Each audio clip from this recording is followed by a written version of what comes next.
Hey guys, welcome back to Michael's Madness 9000. My name is Michael, and today, we're just gonna be watching Coop's new video about the BAR, and I'm just gonna make some comments on it, just about the blaster's performance and his overall review and stuff like that. So, let's get right into it.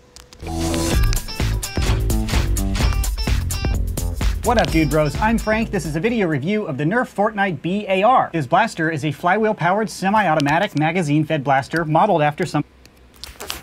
And there's my first complaint. Semi-automatic. In the game, it is a BAR, which stands for Burst Assault Rifle, which means it should fire 3 darts. It fires 1 dart.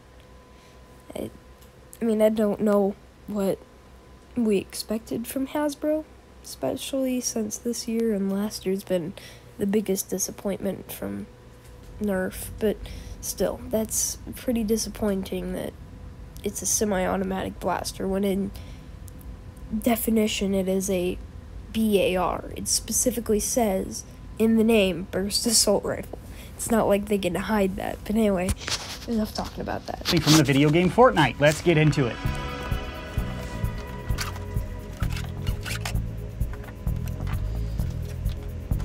This comes with 10 round banana mag.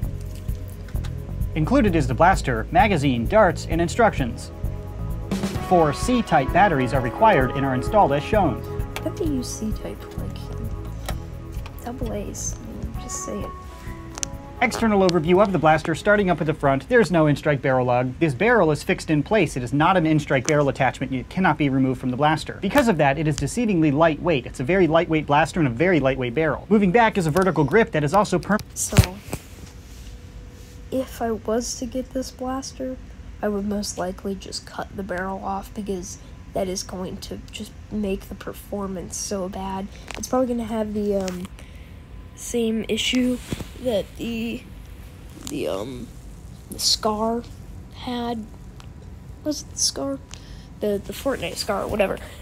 Like the barrel, the darts would get stuck in the barrel and it would be a catastrophe, but whatever, let's keep going. Permanently attached to the blaster. This is not an in-strike attachment. Because of that, it's a very stable vertical grip. It's permanently fixed in there. There's no wobble or shake like normal Nerf attachment foregrips. Moving back, over here we have the battery tray. This blaster takes 4 C-type batteries, not double A's, which is super weird. And up on the top... What? I just commented on that. Up we have a fake scope. This is permanently attached to the blaster. It is not a removable attachment. So you can look through the scope, but there are also rails all over this thing. 2 rails on top and 1 on each side, so 4 rails total on the scope. So, you know, you can get all tactical with it if you really want to. Moving down to the firing trigger, this is a semi-auto, mechanically operated system. Because of the bullpup configuration, it doesn't feel as silky smooth as the Strife. It reminds me more of the Raven. So it has a slightly top... And that's where I was going to get to. The Raven is a very iconic Nerf blaster just because it's, you know, a bullpup Nerf blaster and is known for many good mods. For an example, Coop's Strife Raven. Straven. And I know a lot of people are going to pick this blaster up because of that fact that it is a bullpup blaster, and honestly, I want to pick this blaster up because of that fact. But if I was, I'd have to immediately cut off the barrel, like I said earlier. And I don't really want to do that, but it's a cool blaster, as in, you know, being a bullpup, but is it worth the $40, $50 price tag? Let's see. For trigger pull than most flywheel blasters on the market, but it's perfectly manageable. And underneath the firing trigger is the rev trigger. This is a flywheel powered blaster, so of course you want to hold that for a moment before firing. And now down to the grip. Overall, it's pretty manageable, but it's really not that comfortable for a larger hand. But that discomfort is not really in the grip itself. The grip is okay. It's a little small, but it's not that uncomfortable. However, the magazine being right here, this feels more like a thumbhole stock, even though it's not. Because your wrist on your firing hand will constantly bang into the magazine, which is a little annoying. Because of that, I think this blaster will be best suited for smaller, younger Nerfers. Back to the magazine, well, it is in the rear because this is a bullpup configuration. Bullpup just means the rounds are chambered behind the trigger. So a bullpup has the magazine behind the trigger instead of in front like a normal blaster. In the real steel world, the advantage of a bullpup is to increase the barrel length without increasing the overall blaster length or gun length. But this blaster does not use a compression barrel. It's a flywheel powered blaster. So being a bullpup is not an advantage in any way at all. To get the magazine out, you strike the... goes back to the point of barrels are gonna probably get stuck in the barrel. I mean, shoot, darts are gonna get stuck in the barrel. Sorry, I just woke up a few minutes ago and Coop released this. Magazine release, which is right behind the mag here. This is on the center line, so a right and left-handed shooter can use this blaster equally. Full ambi, bro. So removing the mag is very simple. This is a standard in-strike magazine well, so your other in-strike mags will fit into this blaster. The included magazine is a 10-round banana-style magazine, but this is a standard in-strike top end, so you can put this into your Strife or another blaster if you want to. Having the magazine in the back being a bullpup, it's a little bit weird, but once you get used to it, it's totally fine. Just like the Raven, the first time you reload a Raven, it's like, whoa, this is weird, it's not in the right place. But then you do it a few dozen times and it works out just fine. Same with this blaster, it's a little wonky, but after a few reloads, totally cool. Above the magazine well is an access door, you can just pull that back to get in there. Big old access door to clear out jams and malfunctions. I did not experience any jams and malfunctions with this blaster. Back to the stock, this is obviously a fixed in place stock, this is not adjustable or removable. Super wonky ergonomics on this blaster, but overall it actually kind of works. That is an external overview of this blaster. Now I'll show you it firing.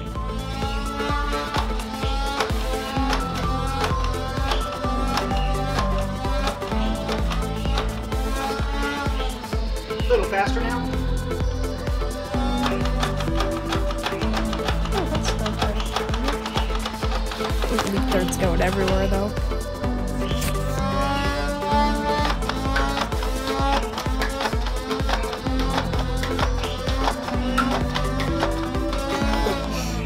Gotta love a leak Operating darts. this blaster went just as expected. It operates just like every other flywheel semi-auto blaster out on the market. I did not experience any jams and malfunctions or any other issues worth mentioning. So overall, pretty normal play experience. To compare this blaster to others, I'd put it up on my chronograph, and with Nerf Elite darts achieved an average velocity of 73 feet per second, which is a hair over, but pretty much right on the 70 FPS Elite PAR. So it shoots just as hard as most other Nerf blasters on the market right now. However, that's a velocity average. I had some shots down into the 60 range and some over 80 FPS. These flywheels do not seem to be launching darts consistently, so the velocity varies quite a bit. 73 FPS is the average, taken over about 15 darts. So that is the objective information I can provide on this blaster. Now to my personal opinion. Overall, I'm satisfied with the blaster. It does what it sets out to do. The ergonomics are super wonky. I personally prefer the magazine in front of the trigger. I'm not really a huge bullpup fan, because without a compression barrel, there's really no reason to use a bullpup at all. So I won't be using this blaster because I prefer something a little more traditional and classic in its form factor, but there's certainly no objective reason to avoid purchasing this one. It does everything it's supposed to do. Now to the question, to buy or not to buy. To competitive nerfers that don't have any interest in Fortnite, I'm really not sure there's a reason for this blaster. I personally prefer the ergonomics of a Raven. If you're like a die-hard bullpup fan, I would recommend the Raven over this blaster. Because in the long run, I would personally prefer something that's easier to customize. You can't remove this scope, you can't change out the barrel, you can't remove the vertical grip, you can't change the form factor at all.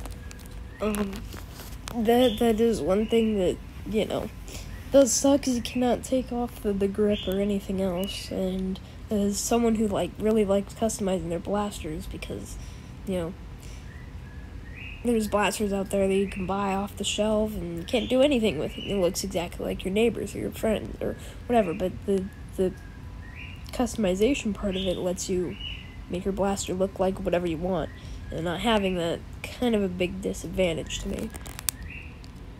Compared to a Raven, which is kind of like this blaster minus the barrel, you could run it in the smaller form or add a barrel at a different scope and change up the feel and vibe of the Raven with relative ease. This blaster is pretty much locked in, and if you don't like it this way, too bad, you can't change it. But if you're a hardcore Fortnite Yeah, exactly. That's what I just said. fan and you want a blaster in real life to look like something from the video game, this blaster does everything it sets out to do. It's not exceptional by any means, but it's pretty solid, and there's no reason not to buy this. Another note on firing, the noise out of this blaster is insane. It uses 4 C batteries instead of AA's, and I think that's a contributing factor, because it just violently vibrates, and it's very loud, and the power output's not greater, so I'm really not sure why they made it louder with bigger, heavier batteries when their performance is not better. It's not like a huge deal, it just sounds like a modified flywheel blaster, and it's not shooting fast enough to justify that noise. That might not be a... Yeah, and that's kind of...